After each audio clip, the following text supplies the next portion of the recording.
Pelaku utama penganiayaan David Ozora meminta maaf kepada ayah David saat sidang di Pengadilan Negeri Jakarta Selatan pada Selasa 13 Juni 2023 kemarin. Namun permintaan maaf itu mendapatkan respons menohok dari ayah David, Jonathan Latumahina, di mana Jonathan tidak banyak berkomentar.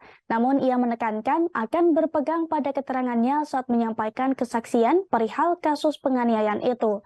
Dilansir dari bangkapos.com, dalam persidangan kemarin Mario Dandi sempat melayangkan permintaan maafnya secara langsung kepada ayah David Ozora.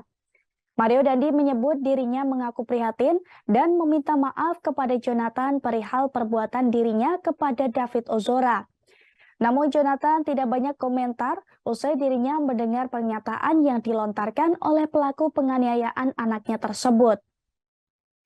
Dirinya hanya mengatakan bahwa akan tetap berpegang pada keterangannya. Selain itu, Jonathan juga mengatakan untuk melanjutkan kasus di pengadilan. Sebagai informasi, Mario didakwa melakukan penganiayaan berat terhadap Kristalino David Ozora 17 tahun. Atas kasus ini, Mario Dandi dijerat dengan pasal ke-1, pasal 355 ayat 1 KUHP, junto pasal 55 ayat 1 ke-1 KUHP, subsidiar pasal 353 ayat 2 KUHP, junto pasal 55 ayat 1 ke-1 KUHP. Atau dakwaan kedua, pasal 76C junto pasal 50 ayat 2 Undang-Undang Nomor 35 Tahun 2014 tentang perubahan atas Undang-Undang Nomor 23 Tahun 2002 tentang perlindungan anak junto pasal 55 ayat 1 ke-1 KUHP. Berdasarkan dakwaan ke-1 primair, yaitu pasal 355 ayat 1 KUHP, Mario Dandi praktis terancam pidana penjara selama 12 tahun penjara. Sementara itu, Shane Lucas didakwa pasal penganiayaan berat berencana terhadap David Ozora bersama dengan Mario Dandi.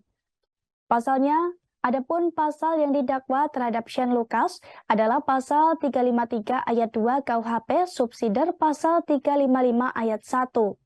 Yakni tentang penganiayaan berat subsidiar kedua, pasal 76C, pasal 80 ayat 2 Undang-Undang Nomor 35 Tahun 2014 tentang perlindungan anak.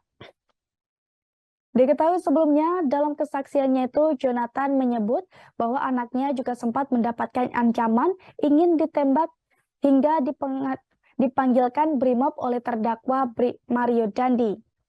Adapun hal tersebut diungkapkan Jonathan bermula ketika Jaksa Penuntut Umum atau JPU bertanya apakah David pernah memiliki musuh atau mendapat ancaman.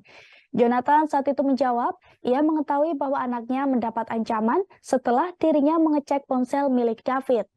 Lanjut Jonathan, dirinya menjelaskan kepada JPU bahwa anaknya mendapatkan ancaman seperti ingin ditembak hingga dipanggilkan BRIMOB oleh Mario Dandi.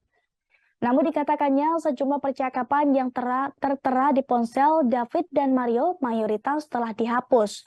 Adapun ancaman itu, Mario lontarkan kepada David melalui ponsel milik AG 15 tahun yang notabene-nya merupakan pelaku anak dalam kasus penganiayaan tersebut. Saya selaku pelaku utama, saya ingin menyampaikan turut prihatin saya terhadap kondisi David saat ini, dan saya juga ingin menyampaikan permohonan maaf yang sedalam-dalamnya dari hati saya. Baik, terima kasih yang mulia. Terus ada pernyataan tadi yang disampaikan. Iya. Saudara serahkan sama pengadilan atau saudara akan menanggapi sekarang yang tadi minta maaf? Iya.